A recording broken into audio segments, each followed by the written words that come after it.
Rasulullah Sallallahu Alaihi Wasallam menyebutkan tidak akan terjadi kiamat sampai muncul 10 tanda-tanda besar kiamat.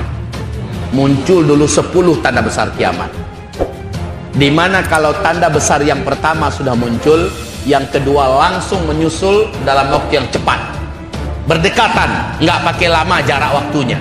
Yang ketiga lagi lebih cepat lagi. Yang keempat kalimat harazatun manzumatun fi silk ayyuqta'u silk yatba'u ba'daha ba'dha. Ini hadis Imam At-Tirmidzi sahih menurut syarat Bukhari dan Muslim. Apa kata Rasulullah? 10 tanda besar kiamat itu seperti 10 butir-butir marjan. 1, 2, 3, 4. Dan setiap satu butir marjan ada ruangan kosong yang dapat dimasukkan tali. Kemudian yang kedua dimasukkan juga, yang ketiga, keempat, sehingga dia tersusun oleh tali tersebut. Di bagian bawah talinya dikasih simpul. Akhirnya tertahan nggak butiran itu supaya tidak keluar? Tertahan kan? Iyuqta'u silk, ketika simpul itu diputus, ketika simpul itu dipotong, apa yang terjadi? Meluncurkah butiran yang pertama? Lalu butiran kedua gimana? Nyusul nggak? Pakai lama atau dalam waktu yang cepat? Yatsba'u ba'daha ba'dha. 10 butiran itu akan saling susul menyusul. Yang pertama keluar, yang kedua menyusul, ketiga pap pap pap pap pap pap pap pap pap, keluar sampai habis semuanya. Jadi antara satu butir dengan butir kedua nggak pakai jarak 1000 tahun, 100 tahun, 10 tahun, enggak. Jaraknya saling berdekatan. 10 tanda besar kiamat ini kaum muslimin, 7-nya umat Islam akan menyaksikan kejadian itu. 7-nya. 1, 2, 3, 4, 5, 6, 7 umat Islam masih hidup dan masih sempat menyaksikannya. 8, 9, 10 hanya orang-orang kafir saja yang masih tersisa hidup di bumi ini yang akan mengalami, yang akan menyaksikan, dan kiamat itu terjadi pada mereka. Allah di tanda besar kiamat yang ke-7 akan wafatkan serentak umat Islam di muka bumi ini.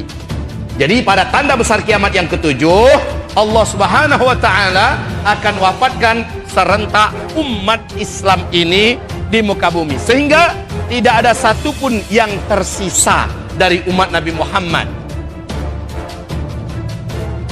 Nah, Nabi Muhammad sallallahu alaihi wasallam mengatakan sejak beliau diutus, ya, dalam usia beliau 40 tahun, sejak beliau diutus sampai umatnya di muka bumi serentak Allah wafatkan, umat Islam ini wajib menjalani 5 fase terlebih dahulu. 5 fase sejarah. Ibarat Allah, ma'asyiral muslimin, hamba-hamba Allah yang kami muliakan. Hadis yang menceritakan 5 fase ini diriwayatkan oleh Imam Ahmad. Hadis ini menurut Syekh Ahmad Syakir sebagai hadis yang sahih. Syekh Ahmad Syakir adalah salah seorang ulama, pakar dan ahli hadis yang kualitas keilmuannya hampir menyetarai Syekh Muhammad Nasiruddin Al-Albani. Menurut Syekh Albani hadis ini hasan. Menurut Syekh Ahmad Syakir hadis ini adalah sahih. Taib. 5 fase. Fase pertama Nabi menyebutkan adalah fase ahdun nubuwah, di mana umat Islam pada fase pertama dipimpin langsung oleh Nabi Muhammad sallallahu alaihi wasallam. Berarti ini fase di mana Nabi yang langsung memimpin umat Islam. Fase ini berlangsung 23 tahun. 23 tahun. 23 tahun yaitu 13 tahun Nabi di Mekah, 10 tahun Nabi di Madinah setelah hijrah. Setelah hijrah 10 tahun di Madinah. Fase ini telah berakhir. Umat Islam secara otomatis masuk pada fase kedua. Fase kedua yaitu umat Islam dipimpin oleh para khulafaur rasyidin. Khulafaur rasyidin al-mahdiyyin. Nabi mengatakan lamanya fase khulafaur rasyidin adalah 30 tahun. Ya. Jadi yang memimpin umat Islam di sini adalah khilafah, ya, khilafah Islamiyah dengan konsep kenabian. Berapa lamanya, Pak? 30 tahun. Siapa-siapa yang mengisi kekhalifahan ini? Abu Bakar, Umar, Utsman, berapa tahun itu? Enggak, kalau baca sejarah baru 29 tahun 6 bulan. Lalu kata Nabi kan 30 tahun. Ini hadisnya jelas, 30 tahun. Kemana 6 bulan lagi? Allahu Akbar. 6 bulan lagi adalah jatah Hasan bin Ali. Hasan bin Ali memegang tampuk kekhalifahan dengan kesepakatan Ahlul Halli wal Aqdi, menggantikan Ali bin Abi Thalib. Rasul sambil memegang cucunya berkata, di tangan cucuku ini nanti akan bersatu kalimat kaum muslimin. Di masa beliau, di dalam kepemimpinnya, kalimat kaum muslimin nanti akan bersatu. Masya Allah, ternyata jadi kenyataan, Pak. 6 bulan dari 29 tahun setengah, 6 bulan kekhalifahan itu, Hasan bin Ali berinisiatif untuk menyerahkan kekhalifahan di tangannya kepada Muawiyah bin Abi Sufyan, di mana umat Islam ketika itu sedang terbelah menjadi 2 kubu raksasa. Satu kubu adalah berpusat pada kekhalifahan Hasan bin Ali di Madinah, berarti sebelah timur. Sebelah baratnya umat Islam dipimpin oleh Muawiyah bin Abi Sufyan, dan keadaan ini sangat buruk. Hasan tidak mau umat Islam terpecah seperti ini, maka dia berinisiatif kekhalifahan diserahkannya kepada Muawiyah bin Abi Sufyan. Sejak saat itu kalimat kaum muslimin satu dunia menjadi bulat kembali. Khalifahnya adalah Muawiyah bin Abi Sufyan, genap di tahun ke-30. Allahu Akbar. Habis sudah masa kekhalifahan dengan konsep kenabian. Mulai dari tangan Muawiyah, masuklah fase ketiga. Para khalifah saat itu sudah menggunakan sistem kerajaan. Gelarnya tetap khalifah, tetapi sistem yang digunakan dalam pemerintahannya sudah sistem kerajaan. Kalau dia meninggal, langsung digantikan oleh ahli warisnya. Dan ini sudah sistem kerajaan. Dan Nabi mengatakan fase ketiga, mulkan abdon, fase kerajaan Islam yang menggigit. Dan fase ini paling lama. Berapa lamanya? 1227 tahun. 1227 tahun diisi oleh 3 dinasti. Dinasti Bani Umayyah, yang kedua dinasti Bani Abbasiyah, dan yang ketiga dinasti Bani Utsmaniyah atau Ottoman, ya. Baik kaum muslimin, fase ini berarti adalah fase kerajaan. Apakah fase ini sudah berakhir?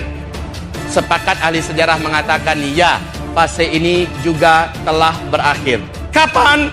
Runtuhnya khilafah Islamiyah Al-Utsmaniyah di Turki pada tanggal 3 bulan Maret tahun 1924, maka kekhalifahan dengan konsep kerajaan ini telah berakhir oleh Mustafa Kemal Pasha. Jangan bilang Ataturk.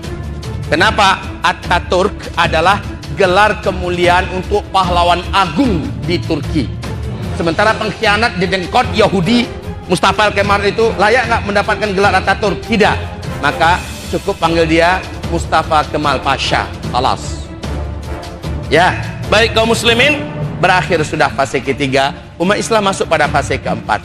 Fase keempat ini Nabi mengatakan mulkan jabariyan.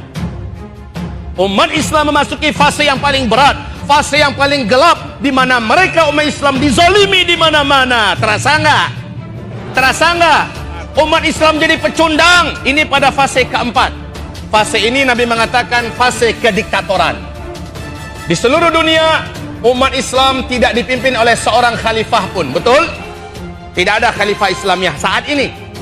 Baik kaum muslimin yang kami muliakan, setelah masa kediktatoran, masa ini pasti berakhir. Berapa lama? Jawabannya Allahu a'lam, tetapi sudah sangat dekat. Itu yang kita yakini. Masuklah fase kelima.